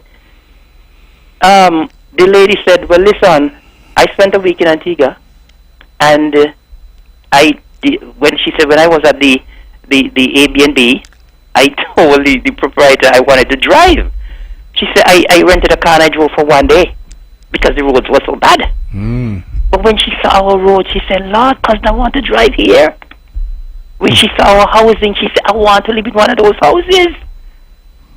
And people from far and wide and from all over the globe are coming here and saying what good thing we have happening on the island. Eric, the reality is that there are some people here, right? I remember there was one failed political candidate who used to go around, and if she see a pothole, she take a picture. If she see a window with the hinge broken, she take a picture, and she put this up, and this need fixing and that need.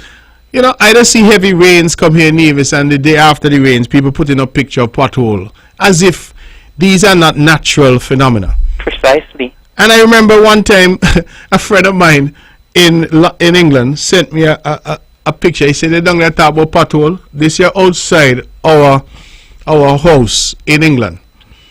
And even though careful people live down there, because that to me look like it's somewhere down in the equator, right? So the point that these are rich countries, well-resourced countries. Precisely. And when you look at the model that we have here and what we've been doing. Of course. You know, I mean, I drove on the bypass road today, and that's a master bit of road that is now complete. That people now coming home for Christmas, people who will be here, God willing, for next year for our homecoming and Culture Armor 50, they will enjoy that improved infrastructure, right? So I made the point, you know, that I said so tonight, I think is worth saying again, that when we had some difficulty with water a few months ago, and it was the biggest scandal in Nevis, people talking as if like, well, right? Oh, they had, looked like we had to go head water again and all that. A friend of mine called me from St. Kitts and said, but he don't understand the problem because it's years now. Every night water goes off in his area. And it's not just a recent thing. And almost every day I'm hearing something on the news about Antigua that I think it was only yesterday. They said the Prime Minister is up there reeling about the water problem. And he said that he's going to expose persons who work in the water department because he's not satisfied with the water situation. It's practically every day. Right, it's a problem. I'm grateful for the call. I think that these calls are important because we need to continue to highlight what we're doing. One other little quick thing too, because I was talking to somebody from Nevis lives in New York on the weekend, and she highlighted another issue because she was saying that she was very disappointed that persons during Tammy were posting all kind of videos of how they have all this flooding in Nevis, and the person said, when recently they had all that flooding in New York, people couldn't go to work, people couldn't come out of their house, people couldn't use the subway, but people ain't gonna post that, but they're gonna post a little flooding in Nevis. Premier, have a good night. Boy, that is the nature of the beast, I tell you, you know. Continue to get better. Yeah, all right, brother. Thank you. All right. Thanks a million. All right, that was the Honorable Eric Evelyn. So happy as always to hear him, my good cousin from Henley Park. Ladies and gentlemen, he said a lot, and there's the phones are ringing again. So let me go back to the phone. Good evening, you're on the mark. Okay, we've lost that caller. Let me take the opportunity then, because I was checking my phone and I have a beautiful message here. Say, please congratulate the Joyceland Libert Primary School. They played a great match. Football against St. Thomas's Primary. The final score is 0-0. They went to penalty kicks. St. Thomas's won, as we've heard, 3-0 on penalties. Please also shout out the Cicely Brown Integrated School. They won the Agriculture Garden competition in the Shade House category. It's also the winner. That is the Cicely Brown Integrated School of the recycling competition. The competition was among all the schools in the Federation. So congratulations to all of them, to Jennifer Libert and the entire team. Congratulations. I think you all continue to do incredible work. Let's go back to the phones. Good evening, you're on the mark. Mr. Mark, Yes, good evening to you. I'm going to give you a future tip. After listening to Eric and yourself, for your upcoming election 4 years from now, get some glasses, Mark 2020, and issue them out in Nevis so the vision could see and know what's going on. Have a good night. Thank you very much. You could get glasses, say 40-40. It would make a difference, because some of them who benefit and say nothing happening. Some of them driving on a brand new road to get home, they say nothing happening. You know, it is astonishing. It is really, really astonishing. And, you know, they highlight, every country has negatives. Every country has negatives. I ran against an opponent in the last election there, and she up and down, oh, so much poverty in Nevis, so much poverty in the constituency, poverty. And I said to myself, well, you wait until you're a woman in your 60s, having lived in the constituency all your life, to recognize that there's poverty there. I don't get these things. All of a sudden you're a politician, and so the negativity has to come, right? What about solutions? If you even say there's poverty, what are you proposing for us to do? Working together to try and solve that poverty. But it's just a constant negativity. Anybody say anything good about Nevis, they tell you to shut, they start to cuss you, like they cuss the poor actress from America. Reap up all about who the woman, Lucy man and all kind of thing. I mean, what that have to do with anything? All because the woman say her heart is in Nevis. That's all, you know. Her heart is in Nevis, and they're too on moderation, Rex. Let's go back to the phones. Good evening, you're on the mark. Hello? Okay, caller, please call back. We have somebody who's calling. Caller, good evening, you're on the mark. Yeah, good night, sir. Yes, good evening. Yeah, how was the trip? My trip was fine, thank you. Okay, where you speak, must bring some cayenne pepper and things, get that yourself good, you know. Well, I'm trying my best, yeah. Issues. When you're taking a loan from a bank and you put down a surety, when the loan go bad, they could put you in jail and still have the surety in the possession? Well, you asked an important question. There's something that called debtor's jail, if you will, right? Mm-hmm. That you can go to. It's still on our books for non-payment of debt. Other people have abolished it, but it's still on our books. And when you come out, you still owe the money. Well, I suffered that fate from Timothy Harris as Minister of Agriculture, and I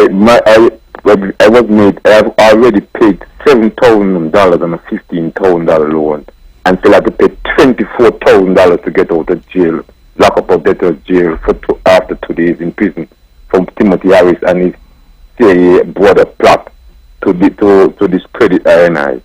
That's number one. Number two, I think that we need constitutional reform urgently, because I think that we as the people don't take it lightly that as soon as we elect all as politicians, your fourth oath of office is to queen and the heirs and the successors, not in an independent country. That's no longer acceptable.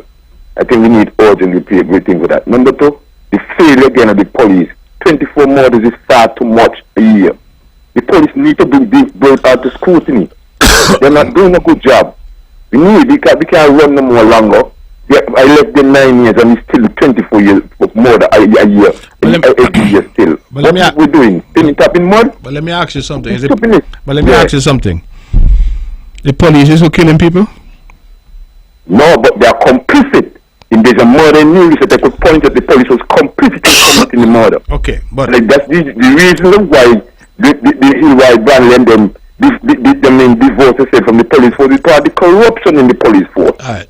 Hillary Brandy, as far as I know. Caller. Let me tell you, one Franklin Belgrove, yeah. I don't know Hillary Brandy divorced himself from any police force. As a matter of fact, Hillary Brandy went overtime as commissioner. But he retired, he could have stayed. He could have stayed. How are you going to stay? I have a statement, there's a statement on listen, that he made on SK. Hillary Brandy could not have stayed because he went past the age already. He was in overtime already. So how he was going to stay? And they was begging him to stay. They was asking him to stay. My point is, you're saying that because of corruption, Hillary Brandy ran. Yeah. The way he run too if he done went into overtime. Oh, you mean he divorced himself from the police force because the police had become an institution of corruption? He divorced himself after he done reach retirement and gone over retirement age. That's when he tried to divorce himself? No, you're missing the point. They were asking him to continue. To continue past retirement? Can he done reach retirement? Let's move on from that. Because I'm telling you, you're telling me he divorced himself. Divorcing yourself. He divorced himself because he didn't like what was going on. Oh, okay. Even Inspector Franklin Belgrove got in problem with the same corruption of Fiji War in Alright. Let's not get into calling people name like that because I can't substantiate. I'm making got the money to pay lawyer. So public and he was disappointed. Alright. What else you have? What other point you have to make, caller? Caller, you have some other point to make? Yeah, I have a point to make that I want to publicly condemn the massacre that we sit down and silently we allow the Israelis to go to the Palestine and we our ambassador from the bloody nation what they call Israel. We have suffered so long, we're all care for human rights. We don't have an ambassador in Israel though. We have diplomatic relations with yes, but we do not have an ambassador. We should reject our diplomatic recognition of Israel because it is not right. France talked to them about the massacre. They don't care about nobody. They continue the massacre the innocent civilians. And then that's not a nation for another black nation doing that. The whole world will come now on them. It is racism that is running this world. Racist. And I want to come in. It's good that we look at an alternative financing instead of looking to Europe and America for finance. That we go to Saudi Arabia. I know that there's a track record of human rights that is questionable, but it's important that we seek alternative because for years our hands have been tied by these people. We're still not free. I have a poem about 40 years independence I will release soon about all of that. But the thing that I'm not really so satisfied with what I think here coming from there in terms of the police and what they're doing in terms of solving these murders because it's far too gone too long. And the successive government, we need a plan. I have a plan, and I'm going to post it to the government. It involves... Thank you, caller. I didn't cut you off. I think maybe your phone cut out, but thank you for your contribution. The Israeli-Palestinian situation is complex. The only thing I've said on it is that an eye for an eye leaves everybody blind. And I believe it is high time that the entire world unite in demanding a ceasefire in what's going on. We cannot defend what Hamas did in going into Israel on October 7th. But equally, we cannot defend what Israel is now doing. And we can't equate two wrongs and say, oh, well, somehow one wrong is more justified. Killing innocent women and children, killing innocent civilians is not acceptable. And we have to condemn it. I think the world should condemn it. And part of the problem that you have is a level of hypocrisy, where it appears that some lives are more valuable than others. And we definitely need to remove that kind of thinking from our midst. Let's go back to the phones and take this call. Good evening, you're on the mark. Paternal love and joy, my brother Premier. Well, we like to say, in that aspect of that statement you just said, that if these are the things here, we must be able to make sure the negotiation come properly on the table. And these are not taken into just drastic measures at how we see things. That's why you see the Israelis still are going unfunded and doing wrong to the Palestinian people. The Hamas people ain't doing nothing but fighting for true liberation. If you want to tell me in 1948, you come in and make a settlement to state, within a state, that is violation to human rights. You see, I come back to the point again. But anyway, you know you go save my brethren, and these things you must be discussed. Palestinians need the land. Israel, go back up you come from, you ask another racist, insane, Zionist. Because I Zion control economical power that I be. You have a blessed night. All right, thank you very much. We have about 18 minutes left. We're taking your calls at 869-469-1616 and 869-469-1700. So much has been said. Quite a few callers called. I wanted to try and respond. I started to respond to one of the earlier callers who talked about double salary.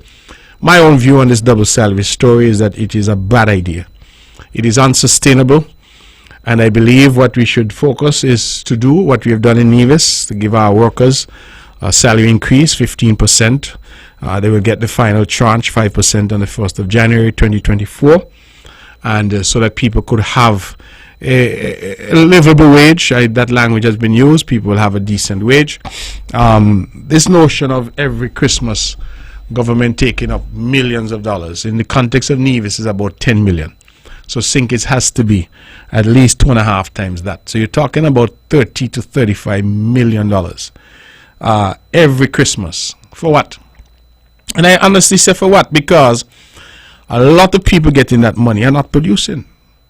And if it causes some upset, then I apologize for that upset, but it's a fact. And so if we're going to compensate people, we should base it on their performance. Are they coming to work on time? Are they there? Are they committed to the task at hand? They putting in that extra effort when necessary. But them who come late, take 2 hours for lunch, leave early, always sick, always home, always got problems, always out of the office, walk in the street, down in the bar, them in tongue drinking rum, and come Christmas, them hold a double salary just so. And then the caller made the point, and I think it's a fair point. What happens to those people out there in the private sector? They're not getting any double salary. If you happen to work at Rams or TDC or Hosfords, you're not getting a double salary. So why is a public servant being given a privilege with taxpayers' money that you don't get? And so I think there's some merit to say that if there is something to be done, then it has to be more across the board. It has to benefit more people. And it can't be that public servants just sit down and say, oh, Christmas has come, and I know I'm going to get this extra money, right?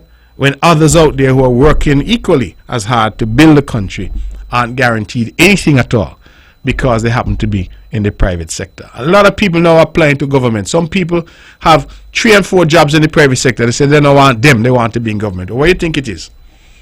What do you think it is that everybody rushing into government?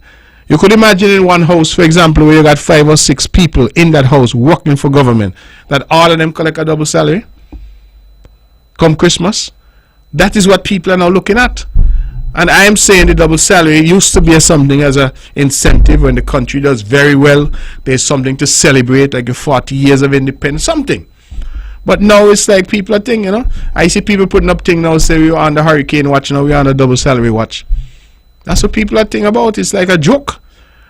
And people are now expecting it. So it's no longer even a reward for any good performance. It's just, I think that it's unfortunate. And we're developing a kind of culture here and a kind of society. You can come back and bite us.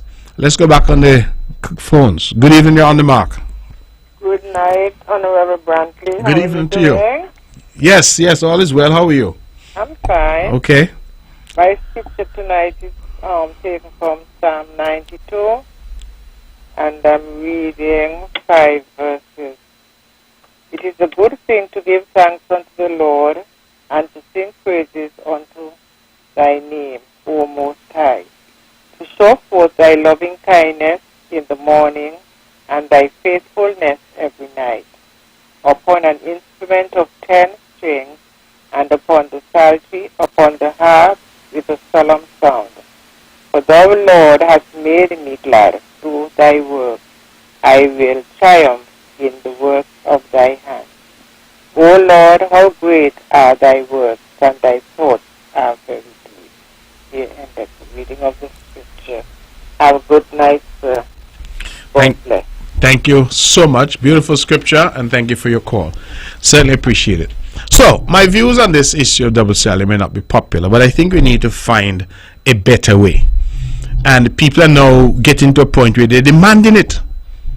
It's the only society I see where people are, let me tell you, the other islands are looking on the single scene. It's like, what? We never hear this kind of thing happening yet. Right? And that is sometimes the problem, because when you look at $30-something million being spent to pay a double salary, but we can't find the money to develop geothermal, which will benefit everybody. We can't find the money to make sure the people in Cairn have water. But every year we are saying, okay, double, and everybody jumping up. But at the end of the day, the question for me is, is this sustainable? And if you're talking about a sustainable island state, what do we do to ensure that we are working in that direction? And I think a pay for performance is a much better approach. Pay people that perform, give bonus to people that perform. And that will encourage others to perform. Let's go back to the phones. Good evening. Caller, we ask you to call back 869-469-1616. 869-469-1700. Clearly I'm starting to cough, so I need the calls now more than ever. Let me go back to the phones. Good evening, you're on the mark. Hi, good evening, Mr. Premier. Hello? Yes, how are you? I'm good, and you? I'm fine, thank you.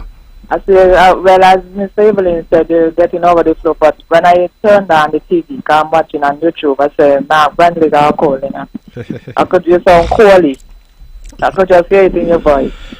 Anyway, I agree with you to a certain extent where the double salary is concerned, because it's not fair to me to be regular in attendance and punctual at work, and you come in when you feel like, as you said, one take 2 hours lunch always, sick and leaving early. But I find of late the private sector is watching the government, but the government can't pay them double salary because it has government and they are private. It's for their company or organizations to step up their game. I don't know of late, but I can speak to just before COVID, Hartford's down here, I don't know about Nevis. They get bonus every year and they get an increase every year. So I'm not hearing them talk about that. I don't know if they still do it, but as I said, I know up until COVID time, I don't know about 2023. Well, that ain't come yet. That will be next month, 2022. But, you know, it's for their company or organization, as I said, to step up their game. You have a good night. Before you go, because okay, well, you've hung up. I wanted to engage you a bit because you said they must step up their game. Fine. But at the end of the day, a double salary is being paid from taxpayers' money. Okay? Now we may say citizenship by investment and all that, but it's money in the public purse. That money in the public purse, that worker at Hosford's, at Rams, that worker who's self-employed, that person who's self-employed, because they're contributing too, right? I mean, I actually liked the idea that we had the other day, you know, of paying people who are current with Social Security something, or even this CBI dividend idea, because to me it was more equitable. It meant that the civil servant got something, but also the hospital worker got something, the TDC worker got something, the small business owner got something. The man with the Freco, once he paying self-employed and he paying social, he got something. We are developing instead a system where you keep giving one group of people this ton load of money, and then the rest of the community is locked out. It is not sustainable because you can't find $40 million every single year to give away. That's not sustainable. And it also excludes a large number of people who, in my view, ought to be benefiting. So, I believe that a lot of these things need to be reassessed, looked at again to determine how we deliver better. And the worst thing that I feel can happen to us is for us to start to develop a dependency syndrome in our people. That our people get to a point where, man, me not got to go out and do nothing, make it cool because the government gonna do this and the government gonna do that.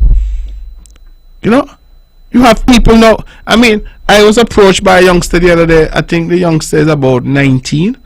The youngster said, me want a house. I said, you want a house? Yeah, me want a house.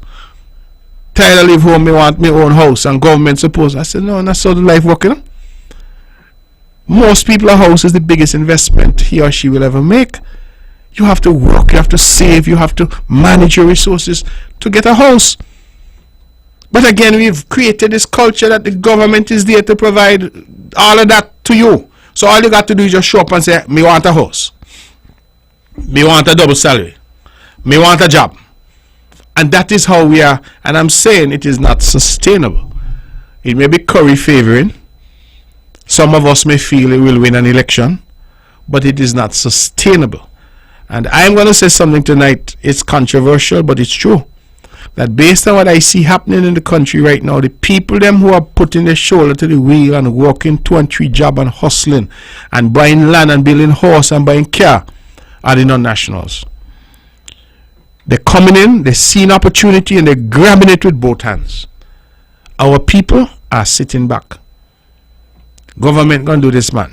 Me wait on government to do that. Some of us, we are advertising jobs and we didn't take up the jobs. That ain't what me want to do. Well, you do what you can do until you do what you want to do. These are life's lessons, but somewhere along the line we have lost them. And the government has to take some responsibility. And I'm in government, so I'm going to claim my own share. But to say that it is not too late for us to start to put reasoned processes in place. If we are going to be sustainable, we need sustainable practices. We can't just give away the treasury.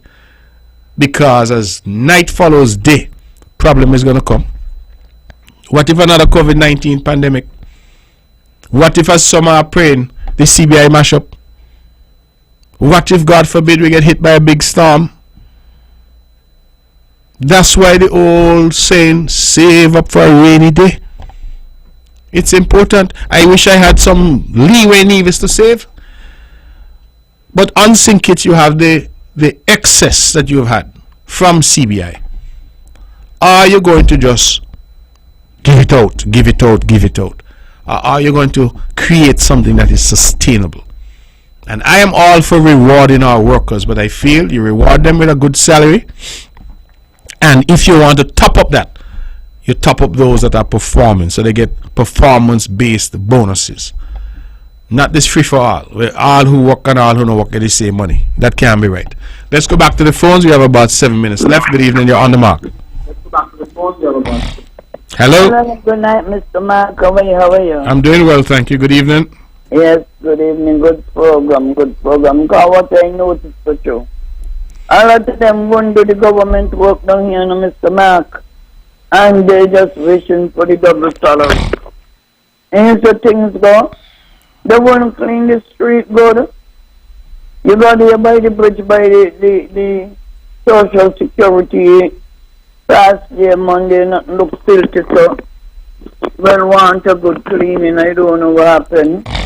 You have smelling water there, and I think they're supposed to bring some kind of disinfection also until some there. Because you know this tourism, I don't know why somebody won't take a good hold at that place and look at it. One number the market ain't so bad, but I want to smell real terrible. And these people with the dirt, so go hear them. They sit, they go out to work for 7, and by 9 they're sitting by some alleyway or by the, and you know the next thing they're puffing and they're huffing. And that is the one, them is the one who's making noise. I gotta call him once or twice and tell him, look, I say, up here where I'm living the other side of the bypass road. I gotta call him and say, man, this place, the drainage, the water, grass growing in it. You know, look at me here. Got to tell them, man, nobody coming around with the supervisor They are now wishing for the double salary and they're pushing the workers. You don't know what becoming of us. I think what we should do, couple of Haitians in here right now, they can work very well. We don't really like what's happening in the country, we're messing up. But I think they should give them work out a plan and give them some of this work. Sister Martin used to have bad drainage, you know, we want cleaning up, and when you go back there, you can't believe that's the spot you used to see with a heap of garbage here and there. The government got to go to the drawing board and find some work and give the people some work up here, because some came in about 2 months ago and it sounded like the government could give them something to do what these people refuse from doing, because they just want to sit. Maybe they have somebody to give them a piece of food, so they don't care. And some of them are getting clean, the $360 and $500 per month, and they ain't doing the work. They need to look after, and everybody comes saying, "Oh, go up Rams up this thing, go up Caves up this thing, go up 4th Street this thing." Well, who is supervising air pass anything, air condition, and ain't checking on them? I know long time the gentleman from down St. Paul, I want to talk about him. He used to go around with them and say that they do the work. So when they turn up from there, you see it look clean. I don't know who's supervising these things down in downtown there. Here, I'm very sorry for this country. Well, we need better work ethic, that is true. All right? Thank you very much for your call, and thank you for your contribution. I think I recognize the voice, so I trust all is well with you. Is there another call that we can take? Let's take this and make it our final call. No, the call has hung up. Okay, I think the call is there. Good evening, caller. You're on the mark. Hello? Hello? Yes, you're on the air. Go ahead. I called earlier. You wanted to say something? You called earlier in relation about to what?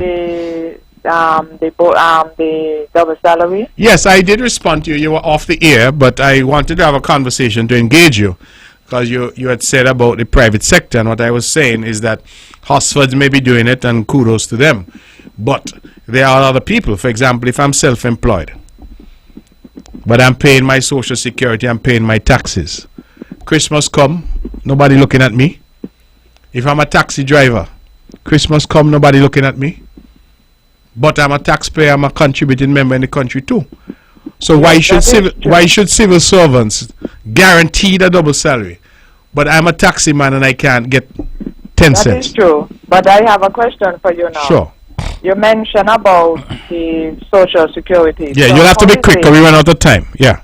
How is it overseas people can get the social and they have contributed, and only who living in St. Kitts could get it? Well, I don't know. I didn't know that people living overseas who are up to date and contributing. But if they're living overseas, how are they contributing? As long as you have contributed the amount of weeks, you should be getting it. Whether you're overseas, once you're from St. Kitts and Nevis, you should be getting it. You should get it, not just who live on the island, because when the 5 years come, we just want the vote. Well, I understand all that, but I mean, I suppose every policy is designed, and every policy has got to give and take. Well, that is true, and this is a case where there's some give and take. So, people who are living overseas may not have qualified for whatever reason. I don't know. I wasn't at the table when the policy was being drafted. That's how I say. But I understand it. Speaking in general, or being fair, once you have contributed the amount of weeks, I think you should be qualified. Okay. All right. Well, that's your view, and you have the last view for the night. This is going to be always interesting. And I always love when I hear people arguing about what they didn't work for. That's always fascinating, because that seems to be the state of St. Kitts and Nevis now. We're not arguing for what we work for. We're arguing for what we didn't work for. And that seems to be where we have come. I don't think that this approach is sustainable. I have been very clear in my position. I said it in the last budget that we had in St. Kitts. It is not a sustainable approach. But we wait and see.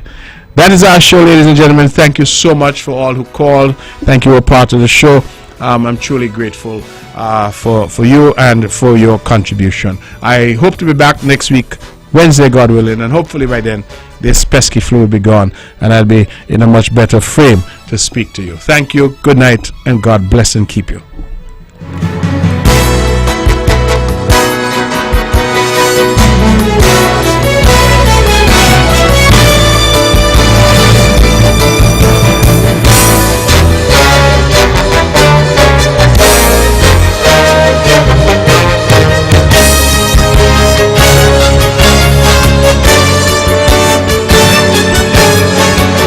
views and opinions expressed on the preceding program were solely those of the participants and do not necessarily reflect the views of the Nevis Broadcasting Company Limited or its advertisers.